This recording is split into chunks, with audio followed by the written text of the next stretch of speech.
Good morning. Well, good response. All right. Welcome to Caltech. We're happy that you're all here.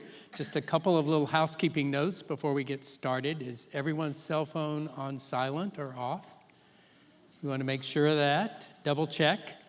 And then also, please make note of all the exits across the back of the room and on the side, should we need them, and just beware of that. And we're going to get started.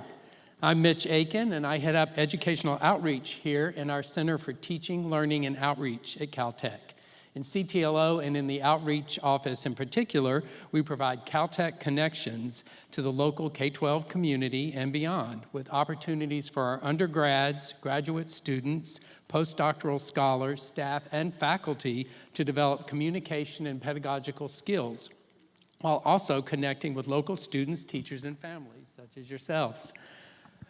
We hope to ignite curiosity, mentor future scientists, and give a peek into what's happening on our campus. We have a teaching program at local elementary schools. We come to science nights at schools near Caltech, and we invite Pasadena Unified School District students to do summer research with us here on campus. We also help identify great speakers for the Science Journeys program, which brings us all here today. Our speaker today, Sneha Enugu, is a graduate student in the Social and Decision Neuroscience program here, advised by Professor John O'Doherty. She received her Bachelor of Technology in Electrical Engineering from the Indian Institute of Technology, Madras, her Master of Science in Computer Science from the University of Massachusetts, Amherst, and the next stop on her science journey was Caltech. I'm very excited for you to hear her presentation, iHuman, Unlocking the Secret of Human Intelligence. Thank you.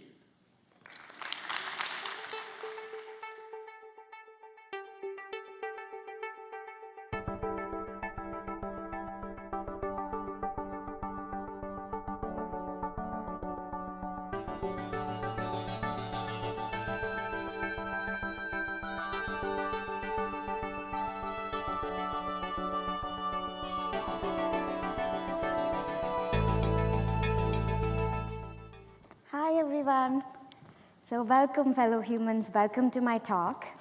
I'm here to share with you today the story of how I came to Caltech and what made me decide to play the detective of the human mind. So the story starts here. This is where I was born, in the city of Hyderabad and country of India. So I've been asked this question many times. What did you want to be when you grow up? I'm sure all of you have been asked this question. With a show of hands, can you tell me how many people stuck to the same answer given at the age of 10? Oh, wow, you guys had a lot of clarity at such a young age. I'm impressed. But I was not like that. At the age of 10, I didn't know what I wanted to be. And all I said was I wanted to be a civil servant. I didn't know what that meant. All I knew was that my father wanted to be one and couldn't be. So I just thought I would be one. And I also knew that that is a way to help people, work with the government and help people. So that seemed like a noble profession. But things changed. I moved away from helping people. I still want to help people, but in a more indirect manner. So what made me change my mind? The story begins with stories. I am a big fan of novels, stories, and I grew up reading a lot of books, watching a lot of movies, and recognize this one? How many of you love this one? Yes, it's a universal favorite. I loved Harry Potter growing up, and the reason I love the story is that it lets us think of an alternate universe. What happens if there was a world with magic where we can do things that we cannot do in our daily lives, like we can make objects fly, we can appear and disappear at will, no more long lines at airports, just apparate. That's fun, right? And this is the second story. How many of you know this story? Lord of the Rings. Yes, a great audience here. We all like the same things, right? This is a great story. This is a story about friendship, courage, and sacrifice. And it's also a story in an alternate universe where there are hobbits, wizards, dragons, elves, and dwarves, something that we don't see in daily life. And that fascinated me. So things I love about these stories are like weaving alternative realities, things that don't exist anymore. Anyone recognize this?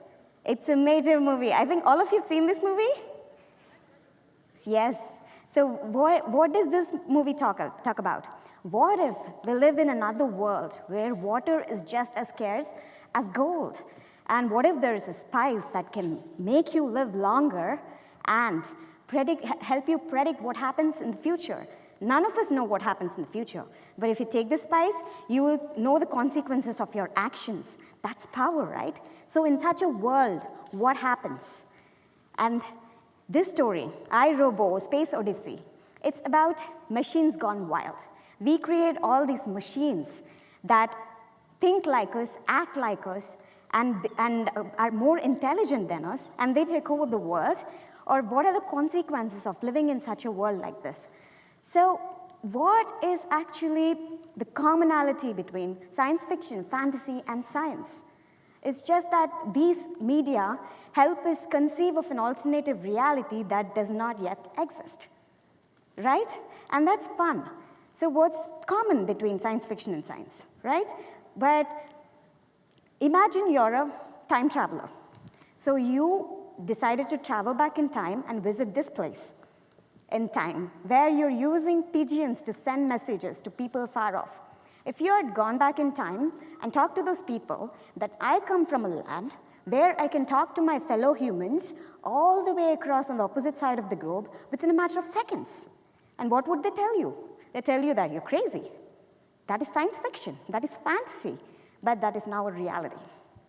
So what does science do is it can make today's fiction become tomorrow's reality. And as a big fan of science fiction, I realized science would be a great profession for me. But it took me a long time to come to that realization because I never imagined I would be a scientist. And the most important reason is this.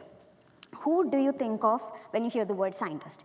Actually, when I say go, I want you to shout out one word of one person who you think of when you hear the word scientist. Go.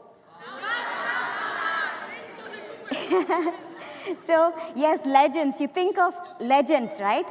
Einstein, Isaac Newton. When you hear these names, you feel like, oh my God, I can never match up to them. They're special. They're geniuses. And who is this tiny, puny human compared to them, right? Yeah, I'm not special. Like, how can I be special? They're genius. Look at this, Albert Einstein, with all this geniusness. But I came to, by interacting with scientists when I was little like you, sitting there as an audience and seeing scientists speak about their lives, I realized that science does not want you to be special or anything. It just, the only requirement that takes to be a scientist is curiosity and passion, and it's just another profession, like any other, like a teacher, lawyer, doctor. You just be a scientist because you love doing it. And that's the only requirement. You don't have to be special. You don't have to be brilliant. You can learn this like anything else. Only requirement is curiosity and passion. This took a long time for me to realize. But I finally did it. I felt like I'll do it because I love doing it. So growing up, what did I love? I loved mathematics and physics. And I struggled with chemistry and biology. Who are in the same boat? Ooh, a few of you. But that's mostly because our early experiences are largely governed by who inspired us or how it was taught in our school. Like if you had a great teacher who's very friendly and who taught math and physics in an exciting way, you would end up loving that subject. On the other hand, if you had a great biology teacher who made you like that subject, you would love it. So yeah, I had great math and physics teachers in my high school, and basically math and physics, you have a finite set of theorems and you combine them in unique and creative ways, and it's like puzzle solving, mystery solving, and I loved it. Whereas chemistry and biology, you have to remember a lot of things, a lot of equations, a lot of formulas, and a lot of names. Oh my God, and I struggled with it. But there are some highlights in my high school biology. One time, my biology teacher brought a human brain to class. And I was fascinated. Oh my God, look at that. It was like jello. I mean, I covertly touched it. I was told not to touch it, but I was like, let me touch it. Because it was jello. It felt like jello. And how can this 3 pound of flesh do such amazing things? And I wondered it back then, but I didn't realize that I could do it because I was afraid of biology. So I thought, okay, maybe somebody else will solve this question, not me. Sneha, you do what you love, what you're best at. Leave these problems to somebody else. So what did I love? This is my favorite textbook in high school. How many of you know this textbook? Oh yeah, I see a few hands up. So this was my favorite textbook, and I particularly loved the chapter on electricity and magnetism, and I loved physics. So I felt like the natural next stop for me would be engineering, especially electrical engineering. That brings to my next stop, IIT Madras. It's again in India, Chennai, very hot place, but it's a very beautiful campus. We lived with wildlife because it was a jungle converted into campus. So we lived with gorgeous creatures like black bugs and annoying creatures like monkeys. This was an actual picture, actually. This in the campus. It was funny when we saw it. But yeah, in this beautiful campus, I took my first steps towards engineering, and life as an electrical engineer was fun because we worked with all kinds of things that we use in our daily lives, like cell phones, what goes into cell phones, like all these different devices, analog and digital circuits, and signals and communication. Those are the kind of stuff I did in my college. And if you see on the right, this picture is a nano satellite we students built, and the Indian Space Program offered to launch it into space for us. And I think there are a lot of student satellite programs here in the US too. So I did lots of cool stuff, but still something did not fit. I feel like I didn't know what I wanted to be when I grew up. I was having fun, but do I want to continue being an engineer, or do I want to do something else? I didn't find a clear answer. I was 20 years old, and I was still confused. Then I went to Munich. I took a semester abroad program, which my university offered, and I could spend like 4 months in a place called Technical University of Munich, which is in Germany, and this was my first travel outside the country. How many here have visited other country other than the US? Oh, a lot of travelers here. Yes, but this was my first country. I first traveled when I was 21. First time I stepped out of my country, and I loved it. I explored all local cuisine, went to this amazing castle, which inspired the Walt Disney logo. It's called Neuschwanstein, I think. Yeah. So I visited all these amazing places, and it was fun. But more importantly, I took a course in electrical engineering department at Technical University of Munich that dealt with brain-computer interfaces. And the name is just what it says. It's a machine linked to the human mind, so it can read the signals from the brain and do the tasks for you. So imagine what it can do. For example, if you have a person who lost their hand in an accident, so you can connect a machine hand. That machine can read the signals from the brain and can just work as a normal hand. So that's great, right? That's awesome. When I heard about this technology, I was mind blown because not just that it's fantastic, but it also provided me an insight that language of the brain is electricity. I was scared that study of the brain is just biology, but the primary ingredient is electricity. And I was an electrical engineer back then. So I felt, this is something I can totally do. This is something I can work on. I can figure out the biggest mystery of the human mind, and I can do that by just doing what I love, which is math and physics. And so that got me interested in the biology and the study of neuroscience.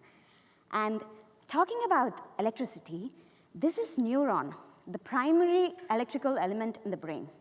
So you can see what comprises of a neuron. Neuron has a cell body, dendrites, axonal terminals, and these are the other neurons which are connected to the neuron by synapse. So this neuron generates electrical currents which are passed on to its neighbors, thus creating this communication between different elements. But this is the basic element, electrical element in the brain.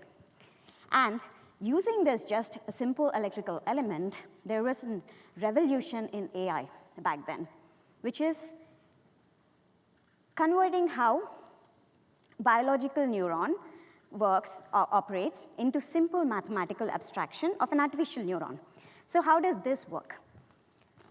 So first you have a cell body, which takes inputs through its dendrites. So the inputs come to the brain, to the neuron, through these dendrites, and the cell body integrates all the inputs and then sends the signals to its axon terminals, which are the outputs which communicates to other neuron elements. The same thing can now be expressed as a simple mathematical equation. This is the cell body, it gets all its inputs, and it integrates it with some function and gives its output. So whatever the complex biology there is here is abstracted into a simple mathematical formula here. And this is a simplification, like absurd simplification, because neuron does much more than this. And currently, people are trying to solve, trying to construct more complicated models of neurons, but even this was enough to start a revolution in AI. And how did that revolution go? It's artificial neural network, which is many of these simple neurons connected together in layers, created this enormous intelligence that it can learn different things. It can learn complex things. And in the revolution that happened in 2014 is the deep neural networks, which is you give the neural network an image, and through its many, many layers of neurons connected, it can identify what that image contains. So if you show it a picture, it can tell you whether it's a bird or a dog or a cat, anything like that. So that's awesome, because whatever a human can do, machines can do right now, like at least this part. So this is what you can show in my machine these images. It can tell you the probability of it being a mite or a cockroach. It can give you these probabilities. If it's confused, it will say it's confused, but it'll give you like its score. I think this is the motorboat, something like that. So inspired by this, I joined, right after my college, I joined an artificial intelligence industry. Back then, this revolution was so successful that there were many companies built on this to make money out of this. And the company I worked for, they decided to market this product to fleet companies that can analyze their drivers, like whether they're driving well or not well. So they have a device that's placed inside your car, and that can see the car just as a human does, because it has a camera, and it can scan all the surroundings, and it can tell you whether you're going too fast, is there a car in front of you, is there a stop line, have you just violated a traffic light, you just stuck through, like, you know, just went through a red light. All these signals will now go to your fleet company. So that means the drivers are being monitored. And that was the use case there. But working in this company, I realized that this technology is not as impressive as it should be, because even after seeing a million examples, it gets confused between minor things, and that creates a lot of problems. And we humans don't make these errors. We might be distracted, we might cause a lot of accidents, but we don't make silly errors like these machines do. And let's do a small test, like, to see how great. We all know this. So this is a bird called northern cardinal. Take a look at this picture for about a few seconds, northern cardinal. And now tell me which among these is the northern cardinal. Shout out. Right? Awesome, that's the correct. And how many examples did you take? Just one. You saw it just once, and you just knew now that it was the northern cardinal. And all of these birds are red, but you still knew that there was something different about this image that makes it northern cardinal. But machines get confused a lot, and they have to see like thousands of examples. And even then, they make mistakes. So machines are a little different. They can't do things just as well as humans do. But machines can do something else. They're good at many other things. Like there was this Deep Blue machine that bet world's champion grandmaster at the chess, Garry Kasparov, at chess. It bet, machine bet human. And today's ChatGPT, now it can do things that humans can and sometimes humans can't, like solve complex code, write stories. It does a lot of things. And AI beats humans in retro games. I don't think you guys played these games, did you? Oh, you played? these were the great games I grew up with. Back in the days, we used to play with cathode ray tubes, and my mom says that's how I got my glasses. So, but these days, AI can do this like very easily. But humans can beat AI in complex strategy games. AI can't do this yet. You do recognize these games, Minecraft and Civilization. Anyone play these games? Oh, you guys do. You guys are awesome. So you guys can play this pretty well, right? Or at least reasonably well. But AI cannot play these games. It's not at that stage yet. But they're trying. People are trying to make AI play these games, but they can't play. So AI struggles. So human intelligence and machine intelligence is very different at this point. So what is human intelligence really? If they're very different, what is human intelligence? And how is it different from machines, what we are doing today? Now, when you think of human intelligence, you might think, okay, it might be just an IQ test. It's not just a simple IQ test. It's more than a single metric. There's a lot going on there. So you learn music, right? That is intelligence. You write poetry. That is intelligence. You play soccer. You learn to play soccer, complex games. That is intelligence. You learn math and solve physics. That's intelligence. And last and foremost, people forget always about this because you see your fellow humans and you kind of can interpret what they're feeling, their feelings, their beliefs, their intentions, and you can understand what they're going through. And that's intelligence too. That's called emotional and social intelligence. So human intelligence is a lot of things. It's multifaceted. So how do we even begin to go about this question? How to study intelligence? So we know that this is causing intelligence, or this is most important organ. So the question we need to tackle is from the brain. How does the brain give rise to behavior? And that's the question we need to solve if we truly want to understand how humans are intelligent. Now we can solve these questions at many levels. Like how can we start to look at the brain? You can study at many different levels. You can study at the level of proteins that make up these synapses, and then at the level of individual neurons that make up the brain. Or you can study at the level of circuits, like what happens when many neurons are connected together? How do they give rise to behavior? How do they work things, just like the deep neural networks do? And level of systems, you have different systems going on. You have like vision. You just now said the northern cardinal. That's because your vision is working and then converting it to your response. So there are motor functions, there are memory, there are different kind of systems that are happening in the brain. And you can study them at that level too. But think about, if you want to study just humans, maybe you can study the top two layers. No, I don't think that works. You have to study everything. But it's hard to study these bottom layers in humans, because how can you really get at the level of neurons in the human brain? But thankfully, we do not have to, because we are not the only intelligent creatures on Earth. Animals are intelligent too. Animals have a lot of intelligence. So we use a lot of animals in neuroscience research to understand what. Because at the bottom layers, all of us are identical.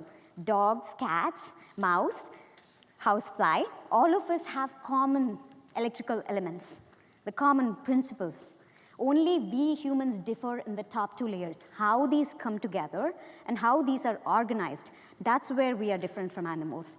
So if you want to study the bottom layers, you can always go to animals, and that's what neuroscientists do. They go to different animals. So these are the different animals that are used in neuroscience research. This is a squid, zebrafish, fruit fly, mouse, monkey, and last, human. So yeah, we use all these animals to try and understand the human brain. But since I'm not a biologist, I'm more of a computer scientist, I want to stick to the top two layers. So I want to study with this last animal, which is human. I want to study humans. So only the top 2 layers, at least that's what I'm going for.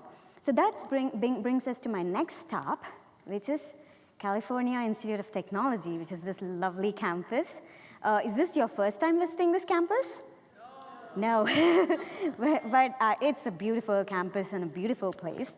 And here I work with John O'Doherty in the O'Doherty Lab, which is Human Reward and Decision-Making Lab.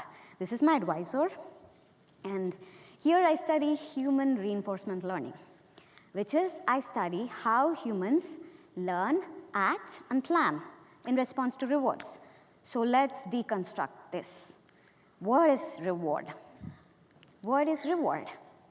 Really, rewards are anything that is of value to us.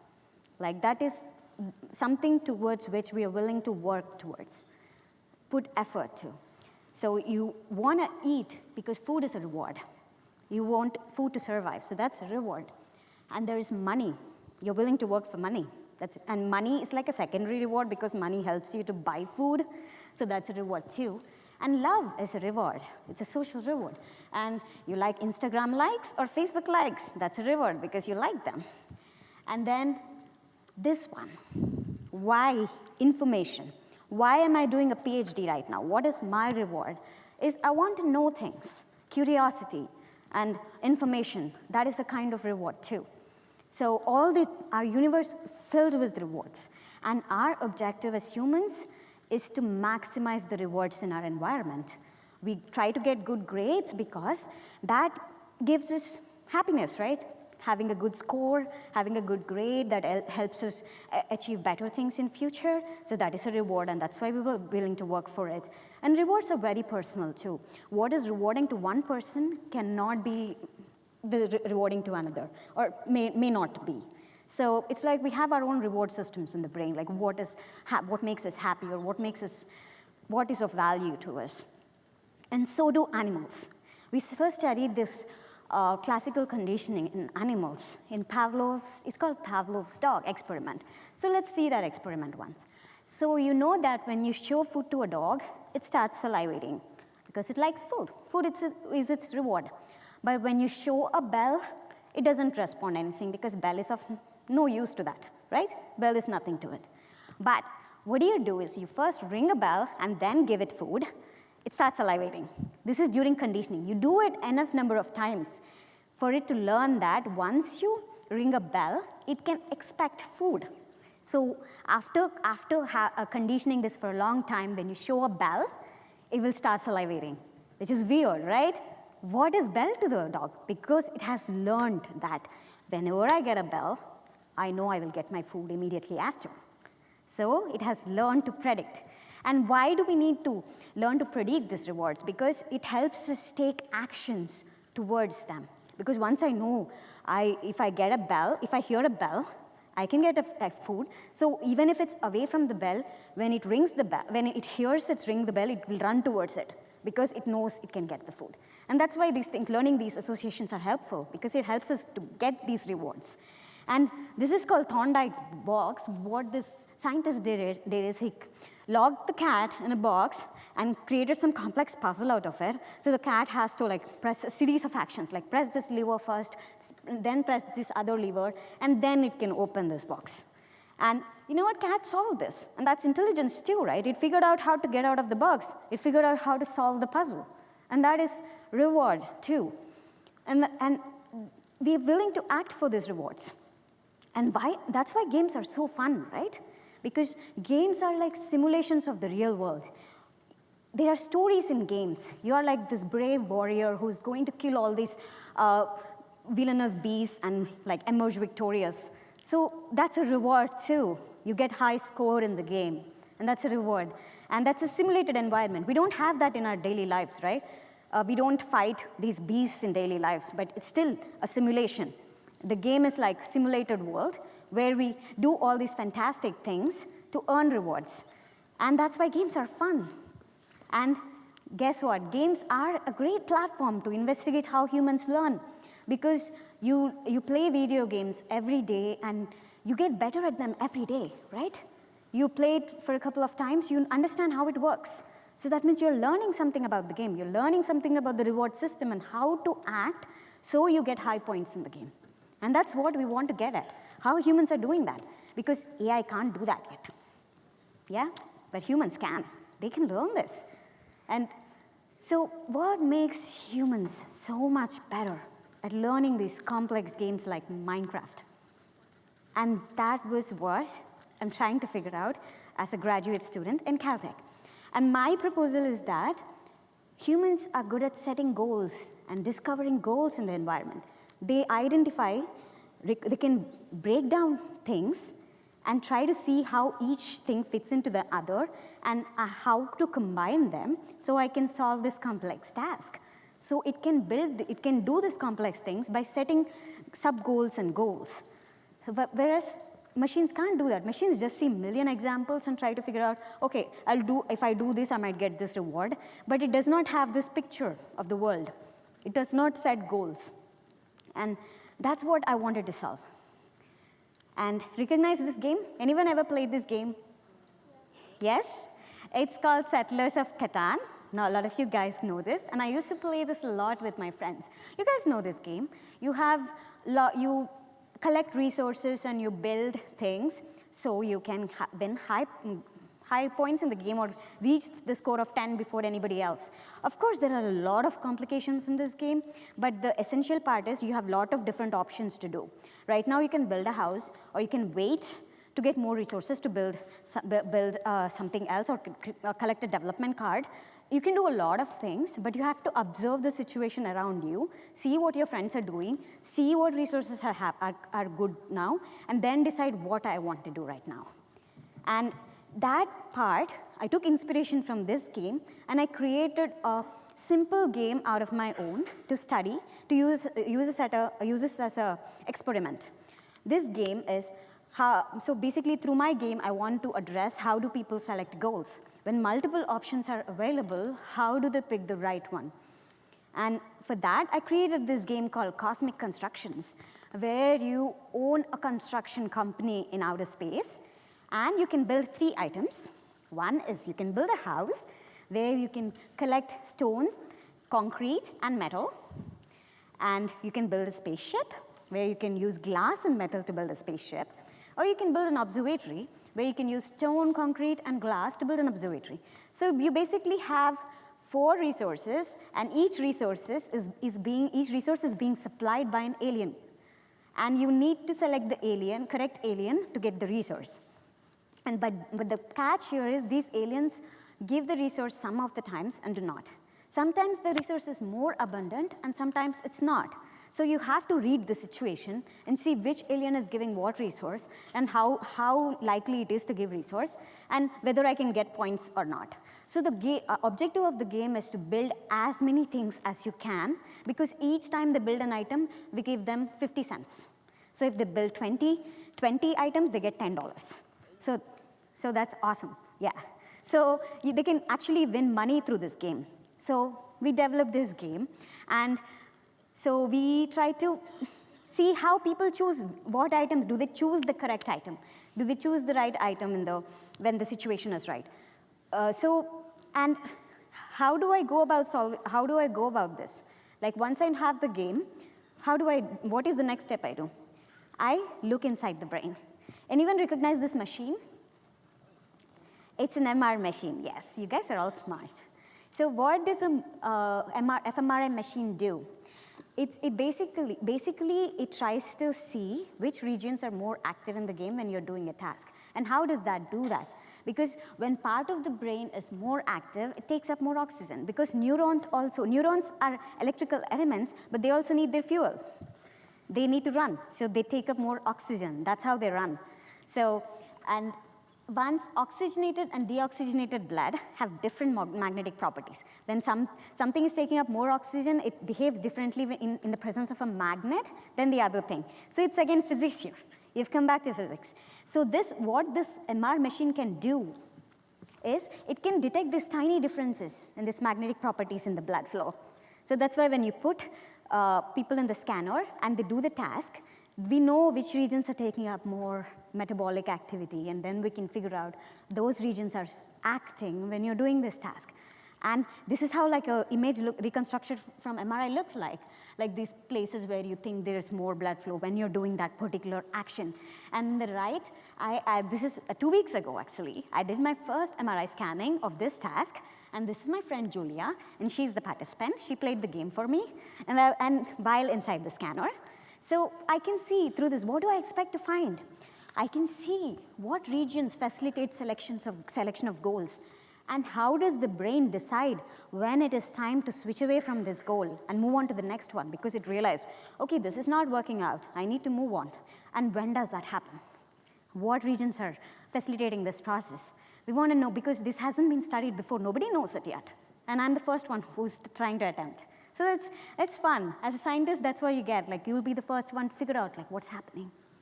Yeah.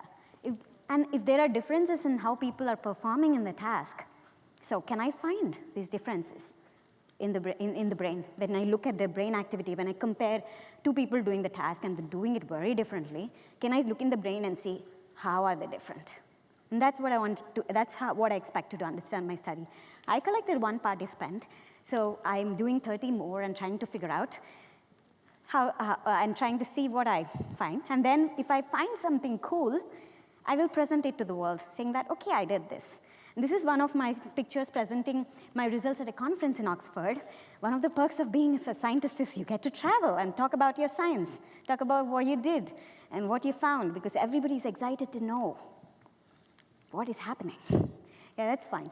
So that is my first project, still ongoing. But I'm also starting a few other projects, which is about how people learn different skills. We learn violin, we learn soccer, we learn all these different cool skills. And I want to figure out how humans learn this. You know that you get better at a video game when you play often. But how does that happen? They say practice makes perfect, but how? Is it strengthening some areas in the brain? Is it strengthening communication between certain regions? That's how we are able to act fast. Nobody knows, and nobody knows it well. So I want to study that, and so I want to design video games to create these circumstances where I can pinpoint, okay, this is what is happening. And that's still ongoing. But meanwhile, research is not all I'm doing. As a grad student, I'm also learning new things. Learning as an adult can be inspiring. Because only last year, I started my first violin lesson, and each time I'm practicing violin, I'm getting inspired. I'm always thinking out, how is human brain solving this? How is the brain making this problem? Actually, in this picture, I'm somewhere here. You can't see me. But this is my ensemble group at Pasadena Conservatory of Music, and they provide me with a lot of inspiration every day, because all of us are learning new skills as an adult. So there is no barrier to learning. No matter how old you are, you can always learn.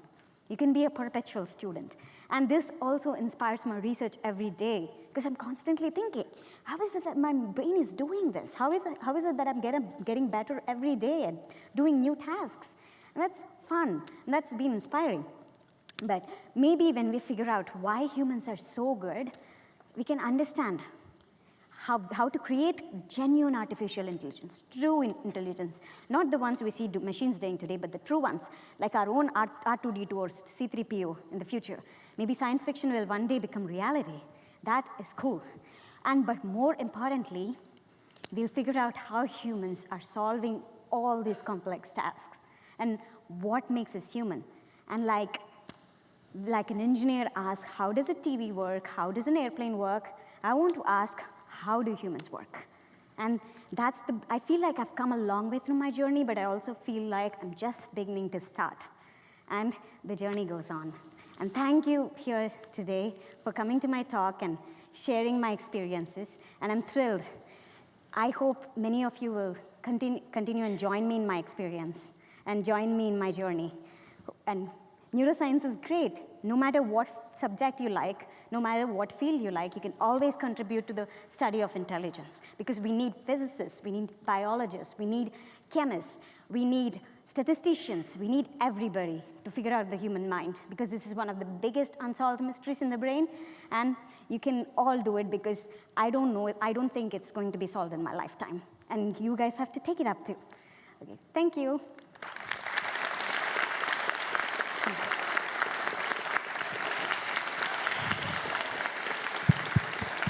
Thank you, Sneha. Thank you. Thank you. So now it's your turn. We'd like any of the students in the audience to ask some questions. You probably have lots of questions about how your brain works and how video games work and all that fun stuff and those connections. So we have 2 mics down front here. If you can come up to one of the mics that's closest to you, and we'd love to have some of the students come up and ask some questions. This is your chance to learn a little bit more. Don't be shy.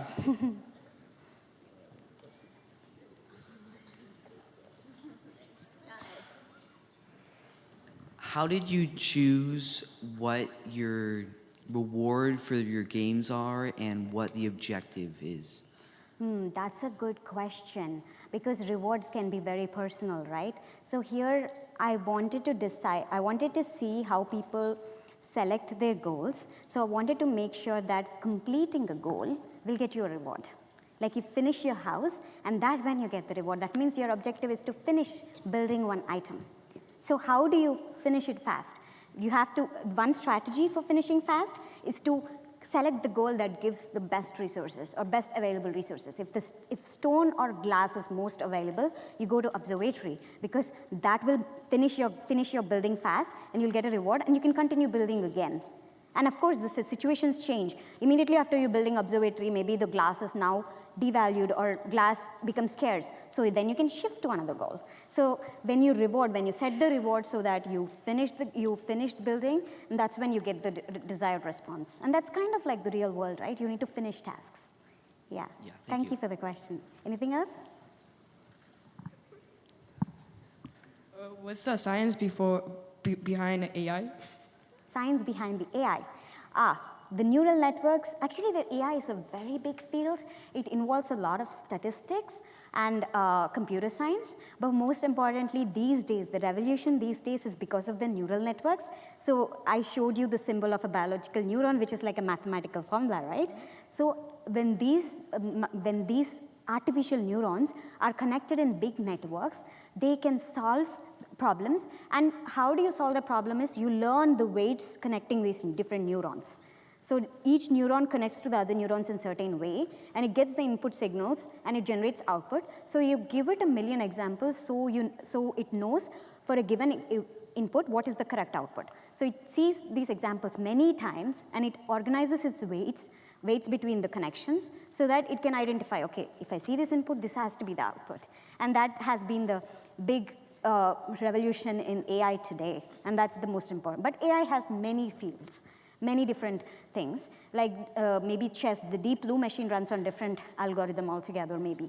So yeah, there are different algorithms, but neural networks is one such algorithm, and which has created waves today. Thank you. How did humans find out that they could train the AI? That is interesting. I think the main inspiration is they see themselves and they see that they are smart, they can do certain things, but they also want to see if they can offsource it to something else. Like imagine how calculators came to be. We know that we can solve 2 into 2, 2 into 3, 20 into 30, those kind of equations, but calculator can solve much more. They wanted to offsource some of the computations to machines so that they can solve things quickly, because we have our limitations too. We cannot always remember things. We can always solve things faster. So if there are machines to help us, like if there are machines to help us with household chores, like we all hate chores, right? We don't want to do them. We want machines to do them. But machines currently, they don't know what to do. They don't know where the things are. They don't know how to pick them up. So we thought, why not give machines the ability to do those things? And that's how the field came to be. Like, how can we think these robots or machines to think like we do, so we don't have to do all these, like, unnecessary tasks that we don't want to do. So yeah, and it's also fun to do that, because it's always nice to have other beings to help us in our work. Yeah. Okay.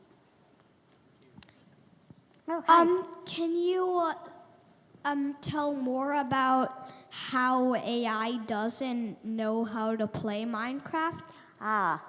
Yes, that's because it has a lot of steps, right?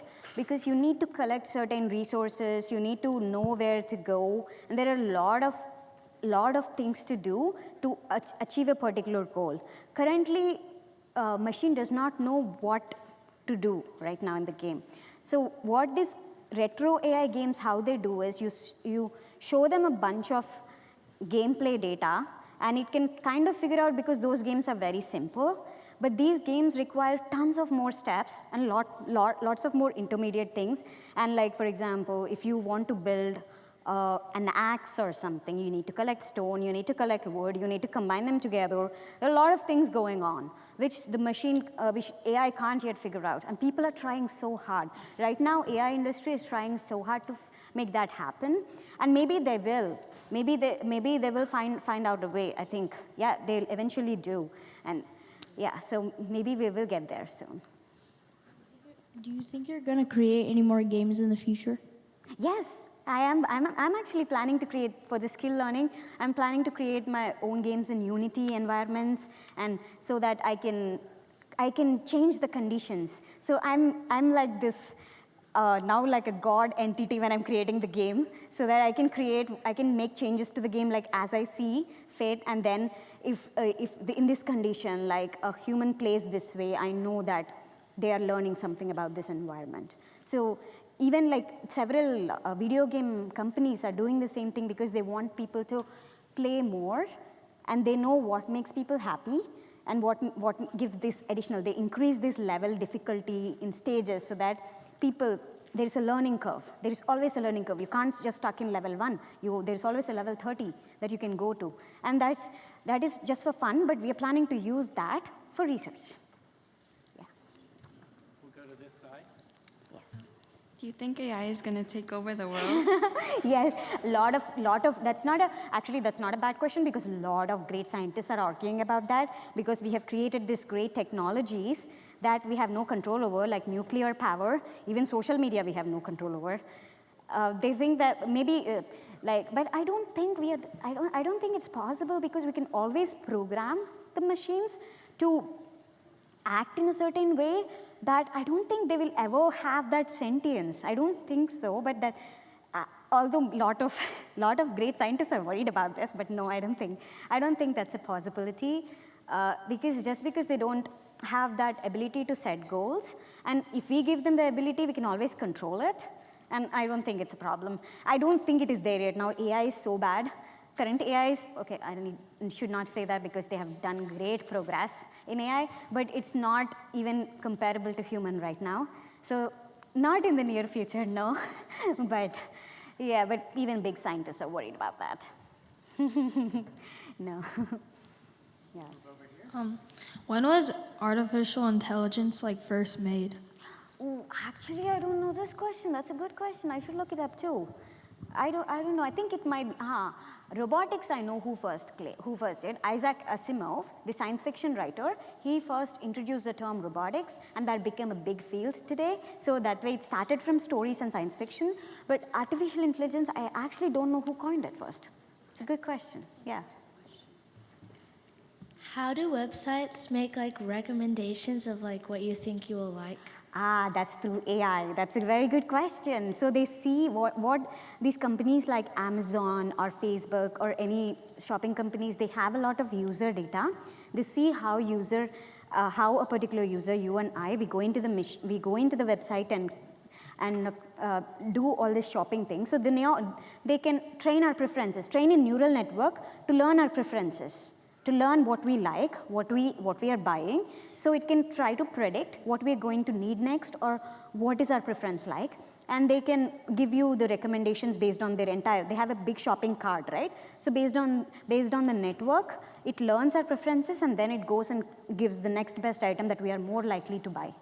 And that's how these Amazon people try making money. It's a big industry right now. They want to just basically sell people a lot of things. Advertisements, everything requires a lot of AI. Yeah. Okay. Any other question? Since there is electricity in your brain, how does it not electrocute you? That's an interesting question. I don't think the power is pretty high. It's not big power, and let's just say our human brain runs on very little power, and that is also a big asset, because the current AI requires a lot more power to train all these data, but human brain is very energy efficient. So it doesn't take a lot of power, but it's also connected in a way. And although there are situations where human brain can go haywire, like in case of epilepsy and seizures, so that's where electrical activity goes a little haywire and you have all these seizures in these patients. So sometimes it can go wrong, but most of the times it works very efficiently. So, but that's a very good question, because of this uncontrolled electrical activity can result in seizures, and that's bad. But what is best about human is we run on very little power. So if we build human-like AI, we can save the climate crisis, because current AI is taking up a lot of power. Yeah, it's a good question. If two people are playing the same game, but they have different goals, will it be a different part of the brain that they're using? And will it be the game that's making them choose the different part, or will it be the brain that's telling them to do something different in the game? Because we are all very different people, like our rewards are very different. Like what is rewarding to me might not be rewarding to you, and that is a good thing because it helps to have different people thinking differently. That's how evolution is also, because of the diversity in the human mind.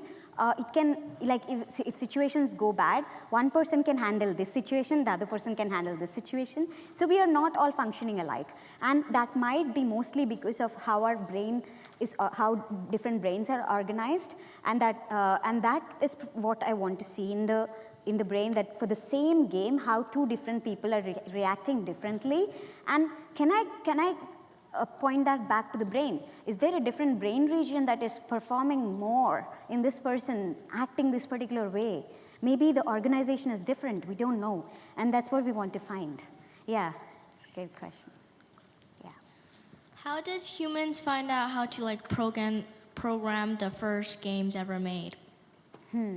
So first, I think it started all with the invention of computers and calculators.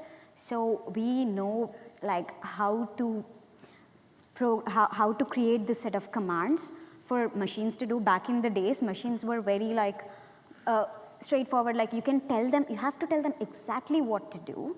Like you do connect these circuits this way, or 2 + 2, and that happens again through the underlying electrical engineering. You have all those circuits and transistors, right, inside the computer or something, digital signals. So they have these bits, ones and zeros. They communicate electrical signals through ones and zeros. So they can use these different combinations to solve math problems, and they can give you the answer, but you have to clearly tell them how to do it. But what this AI does is AI can learn. You have to give it examples, but it can learn. You don't have to tell them exactly what to do. You show them once, they will learn the things, like by reorganizing its circuits or reorganizing its weights. Like, okay, I need to give more importance to this input because this was correct before. So those kind of things it will learn by itself because of the programming we created and because of how we train the network. Again, we are giving it instructions on how to train. We are still in full control. That's why I don't believe AI will take over, because we are in full control as to how this machine is going to learn. So that we can program. But all the underlying thing is electrical engineering, because most of the circuits that happen, all this is happening is because of this hardware architecture. Yeah, the way the neurons in the brain work, the same way silicon chips in the computer do these things. Could AI be trained by YouTube, like the gameplay on YouTube? Also, Yeah. I have 50 million power on Rise of Kingdoms, and you think AI would be able to beat that? Ooh, we have a star player here. What game is that? It's basically a game where you build a civilization. Oh, Civilization. AI can't do that right now, so your score is safe. But maybe in the future sometime. Because like many companies are trying very hard to solve this kind of problems, but your score is safe for now. AI can't do that yet. But yes, we can use a lot of YouTube gameplay videos to train. There's something called imitation learning and emulation learning, that machines can be trained by how humans are working. They can see how humans are acting in a certain way, and they try to figure out how to do that themselves. Again, we have to give all the instructions on how they are to learn, but they can even learn by imitating humans. Yeah. Yes. How long did it take you to program Cosmic Constructions? Oh, it took me like a month. A month? Because it's just a simple website, a simple game. It's not a complex game like Civilization or Minecraft, right? It's just a simple game, very simple game, simple choice game. And first, the main part came from how to set up these conditions. I want to set up these conditions where one resource is scarce and one is not. So these conditions, that took a while to adjust and design. But once I figured that out, basic is web design. Like I used HTML, JavaScript, these are like web design things. I used them to construct this game so people can play it online. I recruited people online. Like I created this website and posted it online and people played that game, so I got the data.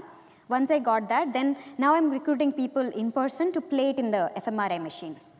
And also, how does it add money to people's bank accounts? Oh no, we give them money cash. Oh, there in the online we actually directly transfer it to them because there is a platform that allows people to play these games and get money. We pay money to the platform and platform pays it to them. Okay. We have one more question. What are the similarities from a machine to a human brain? Similarities is just the electricity part. I think that's what's similar. And also, we currently the AI does a lot of these deep networks, so connecting of elements together to do this task. So that's what happens in the brain. The brain has all these neurons connected in a complex way, and we get this final. So I think that's what's common between both of them, at least currently. Thank you all for your questions and your attention. Thank you, Yeah. Sneha. It was fantastic. Thank you. Thank you.